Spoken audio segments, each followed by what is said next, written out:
Hi, I'm Cormac. And I'm Josh. Welcome to the Living Project.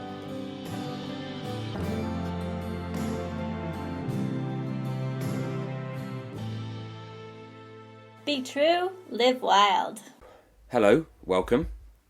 Cormac, this is the first time you're not recording from base camp. Tell us where you are, dude. Yeah, that's right, mate. I am in the beautiful Mourne Mountains in Northern Ireland. Spending some time with family and enjoying some epic trail runs in the mountains. It's been great. So, where's the chimp today then? Where are you moored up? Dude, I'm still on the Thames, but I'm further down, so I'm kind of in between places. I suppose the nearest place is Shiplake on the Thames. I'm tucked under some trees, and my mooring consisted of jumping in barefoot into bunches of stinging nettles to tie my boat on. So it's been a fun little adventure to get here. A little wild, fun adventure. Brilliant. Yeah, I'll tell you what, the search for data to be able to record these podcasts is part of the adventure, I'm telling you. Yes, you've done well, mate. You've done really well. Okay, everyone. Well, thanks for joining us for today's podcast, number 5. Already, hey? It's the second on our coaching journey with the wild. And in today's podcast, we're going to dig down into the wild element of earth. And more specifically, the importance of values in grounding us in earth and shaping our journey. Of course, it's Cormac and I, so we'll also share a few wild stories along the way. Now, before we tuck in, we'd like to thank you all for listening, and to those that contacted us with feedback on podcast number 3, which was about where we considered the element of water and the power of reflection and limiting beliefs. We love a bit of feedback, keep it coming. Something our good mate Pete Cox said. He said he loved the episode. He said, the sheer power of the elements also fascinate me.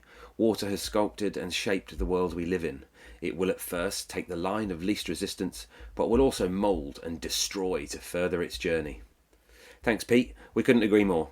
And we'll be back with another water theme soon that engages with the awesome raw power of water.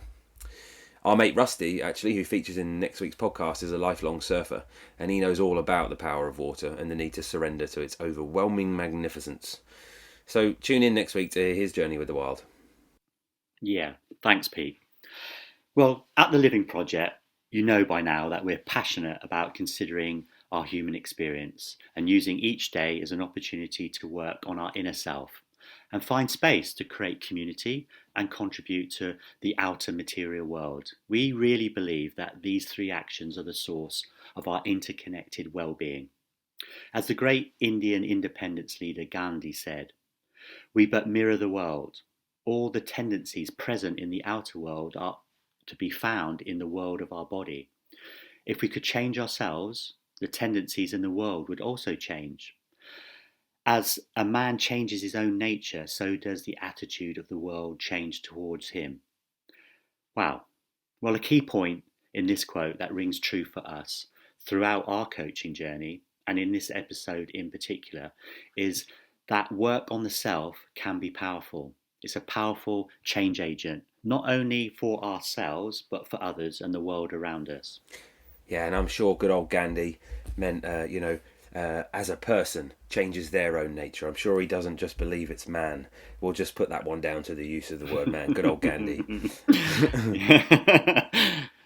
Yeah, look, I think it's worth pointing out as well at this point, dude, we've chatted about this, that there is a view that working on ourselves is indulgent, it's inward looking, and it's selfish. But when you crystallise that Gandhi statement, obviously you get the simplification, which is be the change you wish to see in the world. So clearly there's a balance to be struck, right? And that's what we believe. We like to find balance. We love the extremes, but those extremes help us to find balance. And essentially what we're saying is, and what we believe in, is that we work on ourselves to be the change we want to see. For the Living Project, self-work is the foundation for everything else that we can then go and do outwardly. Brilliant.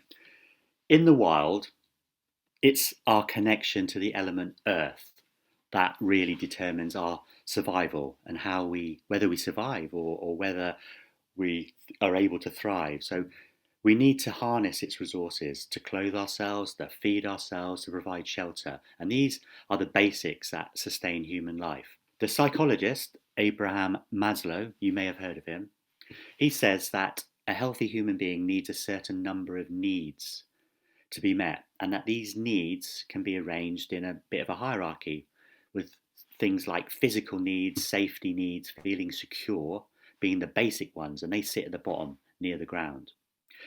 He suggests that our need for social inclusion and self identity or self actualization, these are slightly higher level needs, and while important, can only actually be met once we've met the basic survival needs.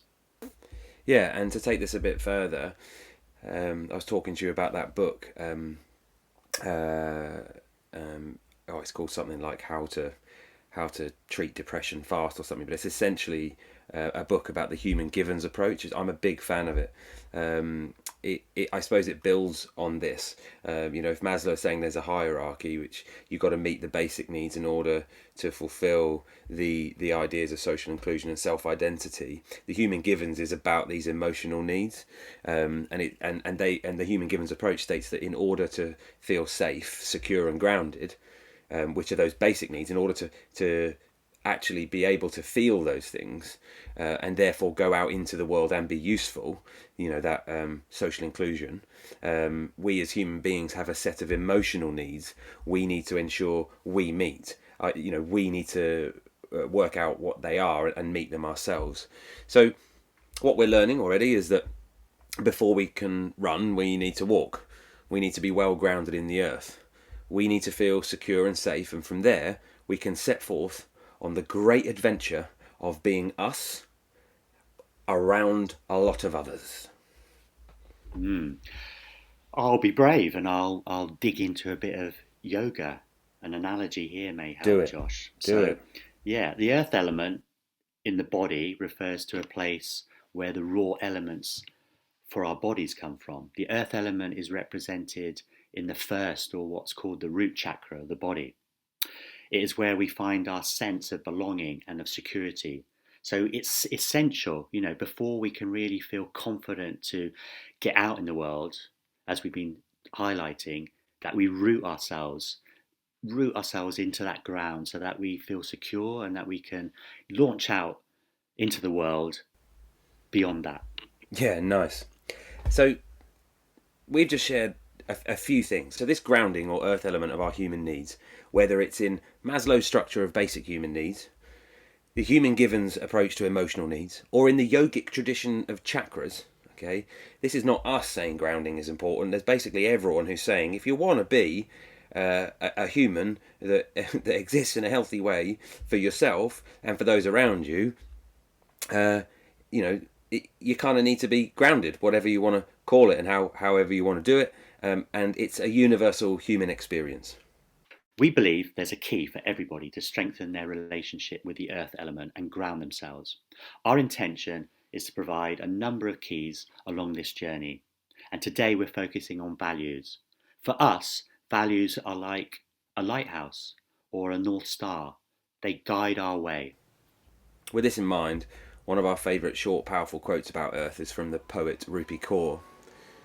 And she says, "I want to remain so rooted to the ground, these tears, these hands, these feet sink in, grounded." We love the concept of being so grounded in our own values, experience in ourselves. This idea of strong foundations sunk in. Pretty powerful. And Cormac and I, we both connect deeply with this understanding in our own quest to be true and live wild. We're both expedition leaders. We love working with nature and the unpredictability of the wild to guide and support others in their own personal development journey, emotional, mental, spiritual development. Now, where this links is that these experiences often empower people with the strength to commit to their values and to set themselves some really strong foundations from which to set forth into the world when they re-enter the world that they have left in order to inhabit somebody else's for a while. One of my favourite examples of this is actually quite recent. I mean, we've obviously both led quite a few, so I'm sure there's a lot of, there are a lot of stories about this that could come out. But for me, there's an often misunderstood and often, completely and utterly lived with conviction, a value of love. And I spent a month in the Indian Himalayas with a bunch of really cool young people from Australia just last November 2019. And love was a big theme of this expedition. And what does it mean to love without expectation and without a consideration of a transaction in the relationship, but just to love, now, which is different from, you don't always have to like, and within that love of self, okay, without expectation, and of others without expectation, you can still have boundaries of what you will and won't accept, what is healthy and unhealthy for you, what you will and won't deal with. But to choose to love somebody, regardless of whether you like them at that point in time or not, and the power of that, to act beyond just the self. So just tiny things like, feeding each other around the table, not just ensuring that you have had enough to eat. You still need to make sure you've had enough to eat, but ensuring that everyone around you, almost creating this sense of a healthy family and living with love without expectation of receiving in return, just doing it, just giving it, just feeling it, just being love, hugging, smiling, kindness. And it became a really powerful thing that we really focused on in a really lovely way throughout this trip. And at the end of the expedition, the reflections on what they want, what they understand now to be love, and what they have experienced as love that they may have taken for granted back home, or that they hadn't experienced of love that they actually want to change in their understanding of what love is when they go back into the world. I mean, we never really get to hear what people do when they go back. Some people reach out to us or whatever, but this idea for me of those people going back thinking, what, this is a value of love that I want to commit to, and I might fall down along the way of trying to practice it, and I might, but if I can hold it, if I can remind myself, it was pretty powerful. So love is love, isn't it? It's great. Yeah, all you need is love. I get it.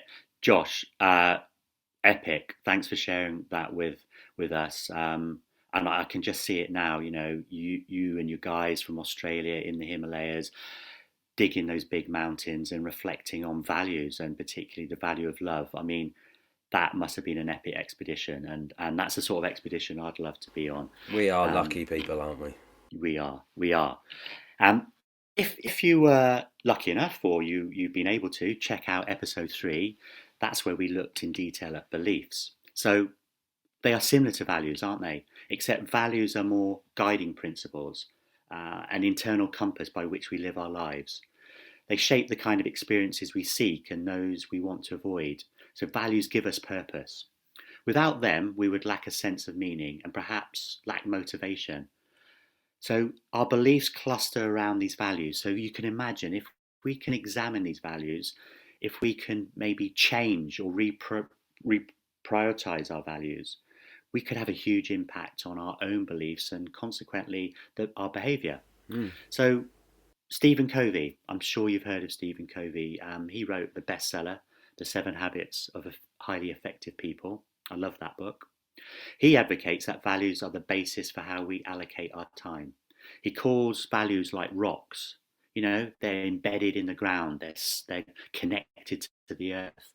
And he says it's much better to have values than to seek to be loved by people, or to be liked by people, or to seek to understand how you can influence people. Just have values and let them guide you.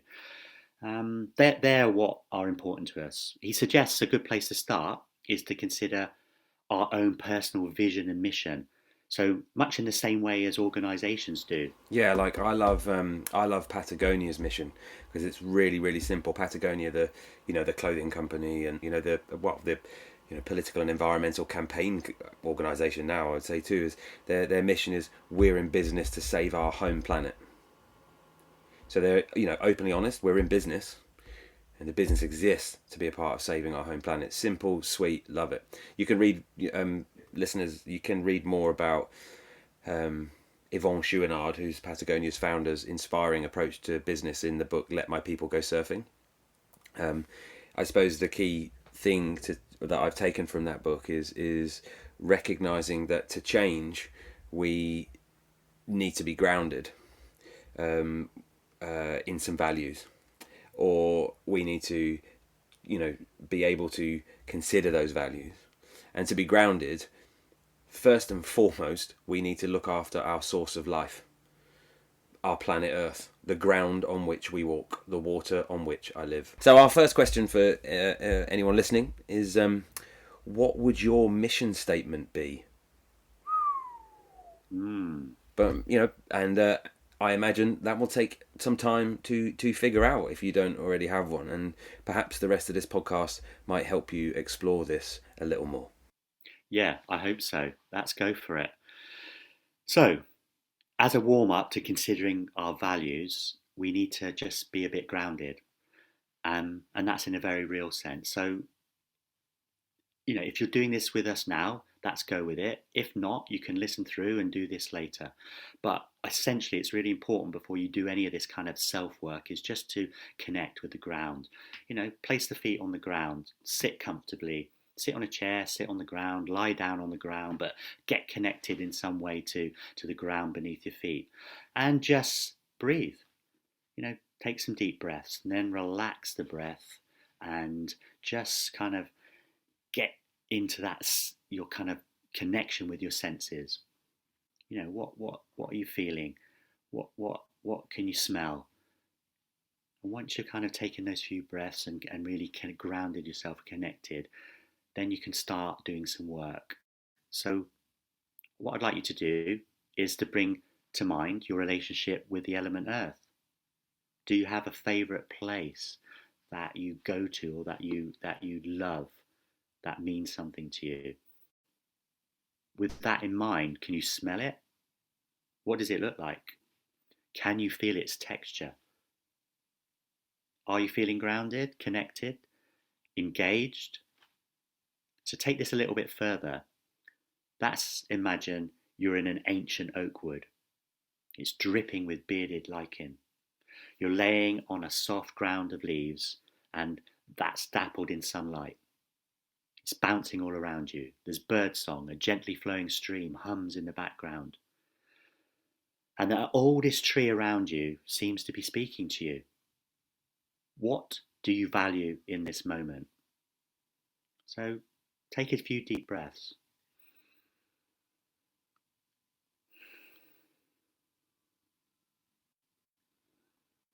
And then just relax. I hope this has started to put you in a space now where you feel a sense of connection to the earth, a sense of connection with your place, and that you kind of got a itching really to feel free to explore, have a bit of fun. 100%, and slightly sleepy, Cormac. Your voice is incredibly calming, and yeah, you shouldn't send me to sleep in these podcasts, I'm telling you. No, wake up. Wake up, okay. So far we've talked about the power of earth, the importance of grounding, and now, thanks to Cormac's lovely little exercise, we can engage with the brilliance of owning up to our values, challenging them, and developing a clear mission for ourselves moving forwards.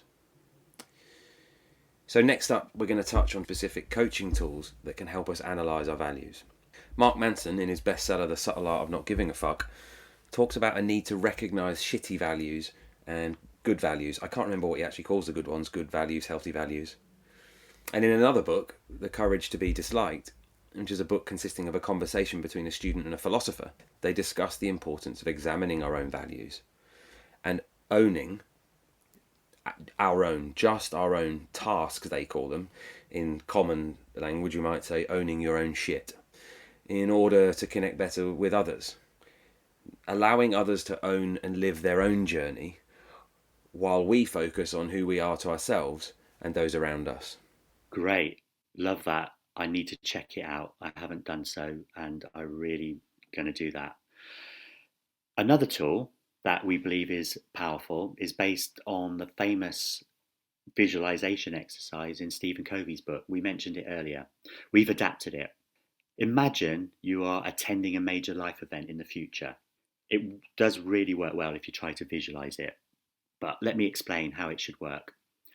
this event in the future, it could be a retirement party, a birthday party, but something in the future. Personally, I like the thought of an event in which I am passing on the baton of what I've co-created, such as the Living Project with Josh, and I'm handing over the baton in 2040. Sounds like a long way in the future, but it's not. But far enough in the future for us to do this exercise and get something out of it. And well, Josh is a good bit younger than me. Some of you may know that. So I'll be handing the baton over to him, and he'll have to find somebody else to do this with. But yeah, it's a long way in the future. But anyway, hopefully that's a long time coming. So you're at this event, and there's going to be 4 people there. So one person representing your family, another person representing close friends, another from your work and professional world, and the last one representing your wider community. And they're going to give a speech about you. So it's all about visualizing being at that event and for those people to be there. And they're going to talk about you. And it's really for you to really get a sense of what would you like them to talk about you in the future. What will they say? What would you like them to say about your life, your character, and your contributions? And what difference did you make in their lives? What do they say about what you did for them? Like it. Cool tool, that, CMAC. So there's a couple of books that we think are useful. There's a tool from Cormac. Okay, and obviously when you're writing and asking these questions, remember we advocate being kind to ourselves. Pick the right people that you want to speak at this event, and just think about those things. But be kind to yourself. So we understand that we've collected a lot of our values from our socialization. Sometimes these learned values are helpful, and they do give us that North Star that Cormac mentioned earlier on, from which we can navigate the world. But there is a reality that sometimes these learned values are unhelpful, they're unhealthy, harmful even to ourselves and therefore to those around us.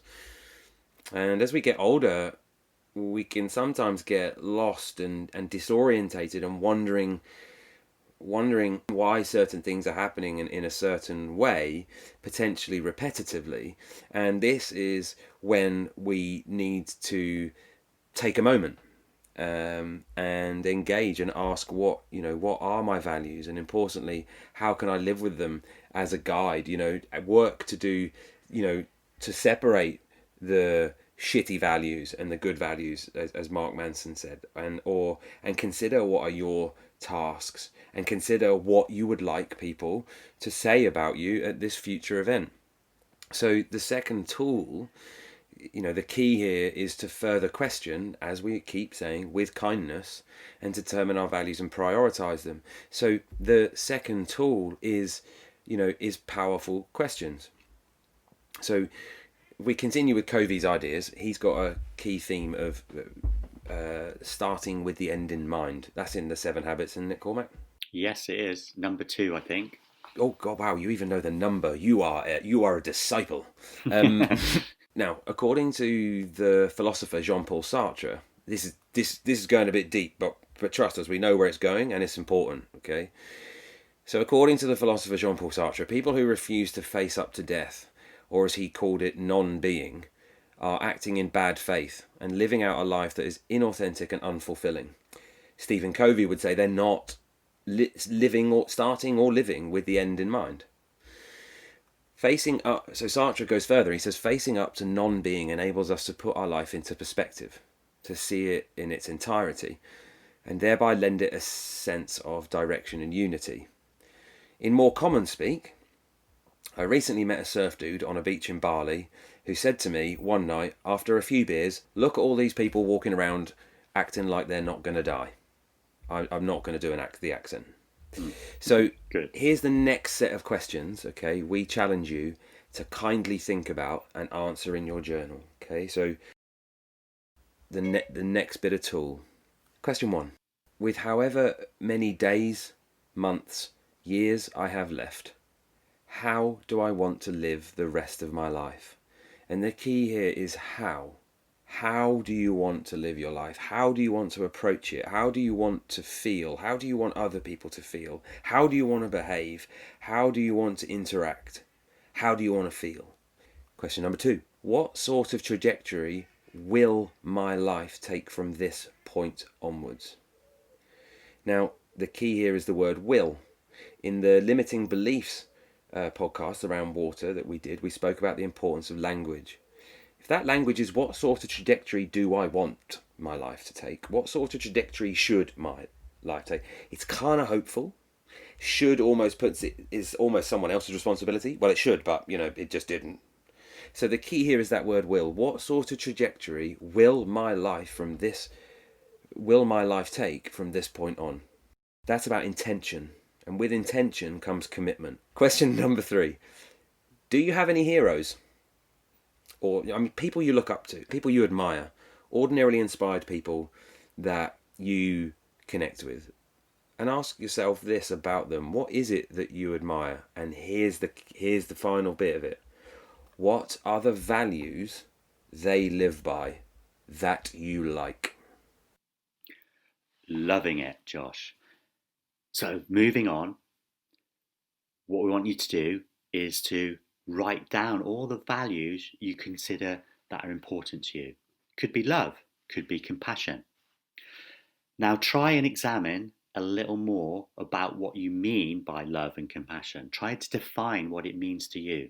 For example, honesty may be defined as being straightforward with people and speaking your own mind, or telling the truth at all times. However scary, yeah. Yes, it can be scary. So with all of these values, and then when you define them, you also have to think about, if I live this in this way, what impact will that have for me and for those around me? So give it a real go and have a real think about what these values are for you and what they mean to you. Once you've done that, it's really important to prioritize them. So I would say go for 5 values. See if you can get 5 core values and try to prioritize them. In order to do that, you ask yourself a question. If I could only choose one value, which would it be? Then write it down, and then ask the question again and write the next one down. As always, it's important to consider if you're in the right place to do this work. If you're not, don't do it. Wait for a good time. And equally, as Josh has already mentioned, it's worth saying again, it's not an opportunity to criticize yourself, but be compassionate, be kind, and make sure that you take the time to put your ladder up the right wall, as Stephen Covey would say. Once you have your values, you can also write your personal mission statement. Josh was talking about Patagonia earlier and their mission statement. We're in business to save our home planet. As we said, we love that. It's pretty cool. Your personal mission statement tells people not only what you do, but how you do it and why you do it and who you're doing it for. It defines the distinct difference you can make for other people because of the individual values you bring to the table. Awesome. Right, let's take this outside ourselves. Let's consider, a global value and its implications. How can we examine it, and how can we seek to rewrite it and embody it?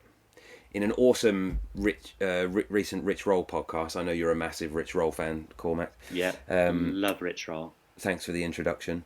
Yeah, in this awesome podcast, Rich Roll interviews John Lewis, also known as Badass Vegan. And Badass Vegan talks excellently about personal accountability and the need to hold your values and speak up when you know that someone is saying or behaving, specifically in this interview, in a racist manner. But it could be in another shitty manner. It could be, about women or something else. It's just, just isn't right. We also need to be willing to be called to account ourselves. Like, we all have blind spots, and if someone's speaking up, it's out of love, essentially, for humanity. We all need to be willing to speak up and call to account, and we all need to be willing to be called to account ourselves.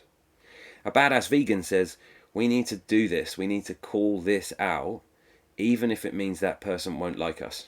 And he says, how cool to be disliked for the right reasons, though, yeah? Now, we all know this is hard. And I can think of two specific, powerful and personal times in my life when, for fear of being cast out, I've done the opposite.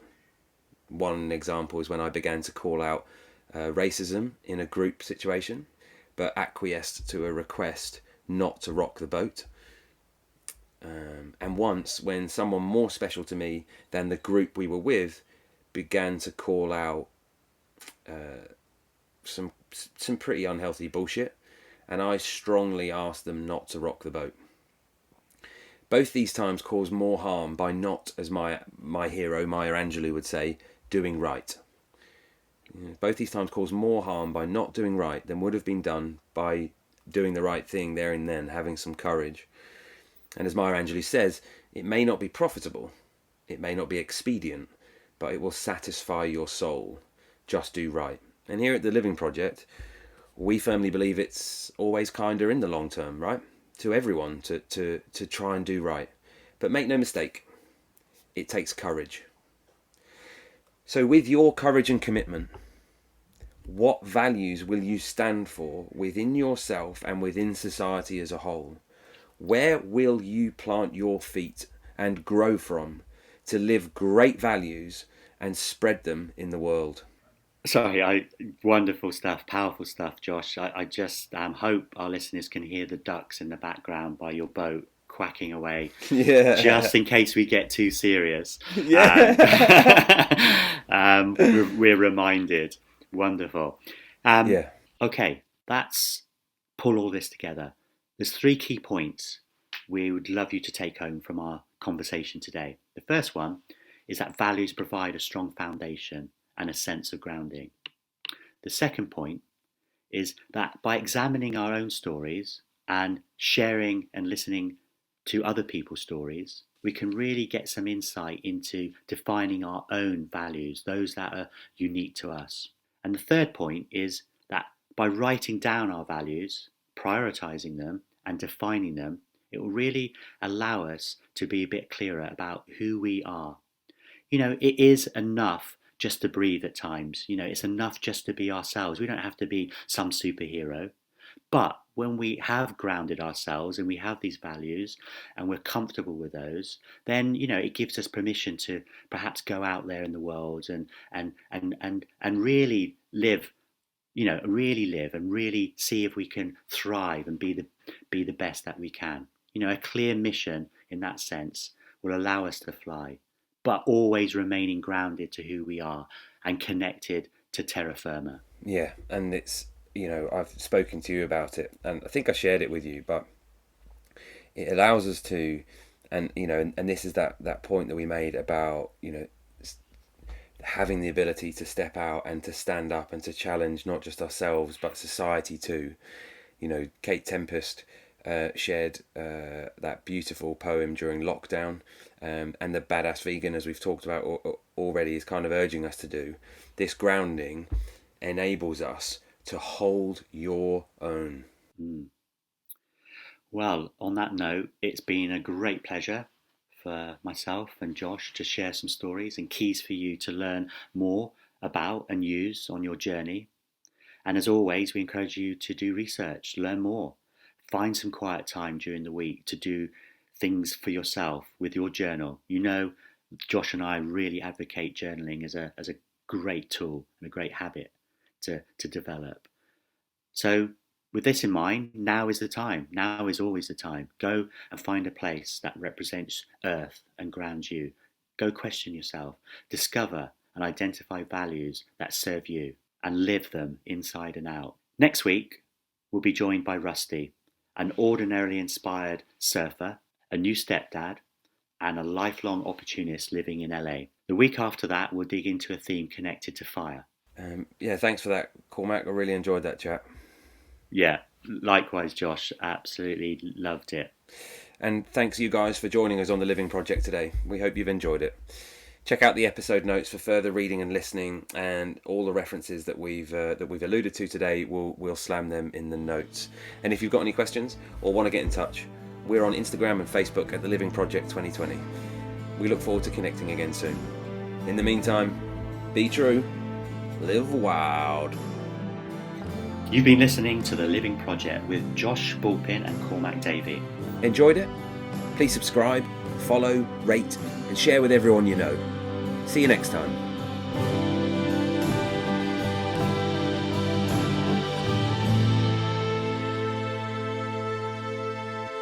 Be true, live wild.